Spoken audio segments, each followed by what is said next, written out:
Carla Rivera, te saludo con muchísimo gusto. ¿De qué nos tiene que caer el 20 en esta ocasión? Hola Sergio, muy buenas tardes. Este jueves vamos a platicar sobre la informalidad que existe en el país. ¿Sabes qué porcentaje de los trabajadores de la población ocupada en México se encuentra en la informalidad?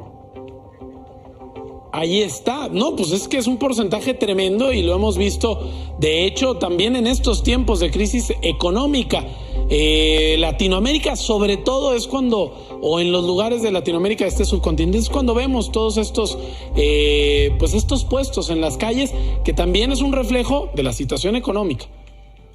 Mira, en México el 55% de la población ocupada trabaja en la informalidad. Esto nos habla de una tasa altísima si lo comparamos con otros países de la OCDE, si lo comparamos con otros países del G20, incluso si lo comparamos con otros países de Latinoamérica. Si volteamos a ver a las principales economías latinoamericanas, México se encuentra en los últimos lugares. Por ejemplo, Ecuador tiene una tasa de informalidad del 27%, después le sigue Panamá con un 40%, Chile también anda en un 40%, Colombia con 45%, Brasil y Perú con 46%, Argentina con 47% y luego 10 puntos arriba está México con 57%, solo por debajo de Bolivia, que tiene un 80% de tasa de informalidad.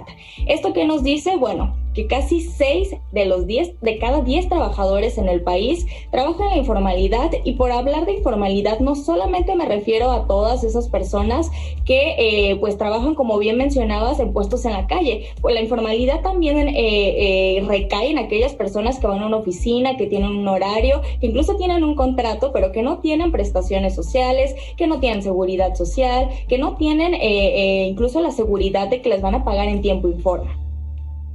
Por ejemplo, del outsourcing en estos días, precisamente por la reforma. Esto es importantísimo porque ni siquiera aquí estaríamos hablando a veces de outsourcing, sino de pues cómo la pobreza ha llevado a la gente a la calle, y ya lo dices, también pobreza laboral, gente que está trabajando, pero de qué manera lo está haciendo.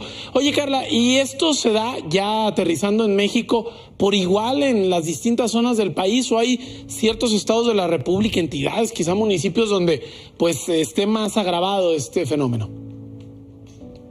Qué bueno que lo preguntas, porque justamente la CEPAL acaba de hacer un análisis para pues estudiar y conocer la informalidad que hay en el país por municipios. En México existen alrededor de 2.500 municipios, y este análisis señala que 1.500 municipios, es decir, más de la mitad, más del 60%, tiene un alto riesgo de informalidad.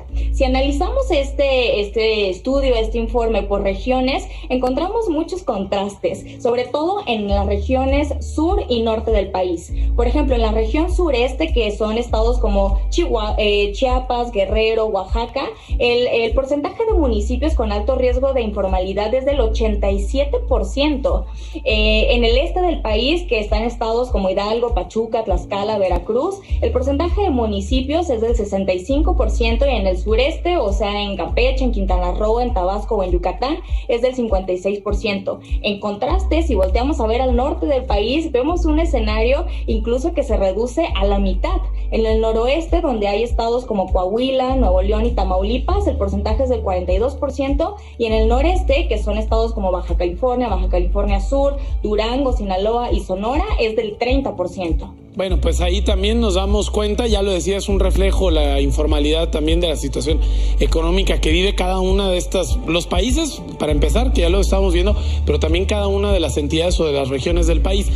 Carla, y comenzaba también hablando, pues parte del comentario tenía que ver con cómo incide también pues la crisis económica derivada de una emergencia sanitaria que estamos viviendo, de la pandemia. ¿Qué tanto le ha pegado al trabajo formal? Es decir, ¿qué tantas personas han sido pues expulsadas a la informalidad? El tema de la pandemia es complicado, porque previamente de la pandemia, es decir, en 2019, ya la ocupación y el empleo en el país representaba, digamos, como síntomas negativos, ya no iba tan bien. Llega la pandemia y evidentemente barre con el empleo, tanto formal como informal. Ahora, ¿cuál es el reto? Bueno, primero, volver a generar todos los empleos formales que se perdieron durante 2020, y dos, crecer más todavía esa cifra para poder sacar a las personas de la informalidad y llevarlas a estas características o adecuaciones pues necesarias y pues sí, yo diría necesarias para la población trabajadora del país.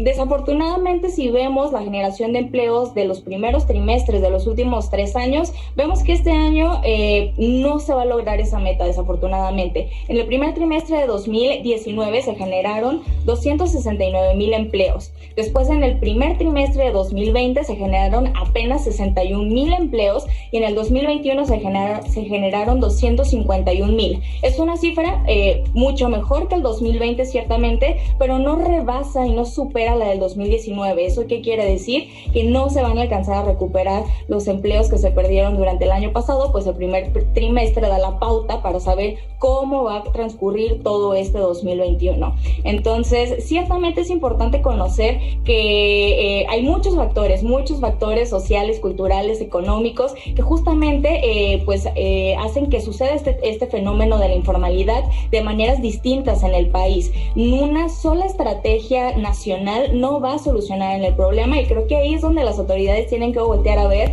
las autoridades estatales, municipales y federales, y crear estrategias focalizadas para justamente sacar a la informalidad a las personas y justamente poder crecer lo suficiente.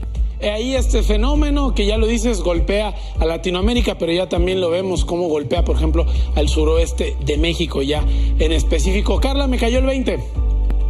Muy bien, muchas gracias. También me cayó el 20 de tu cumpleaños. Te mandamos un abrazo de parte de todo el equipo. Muchísimas gracias. Que estés muy bien. Nos vemos la siguiente semana. Claro, que estén bien.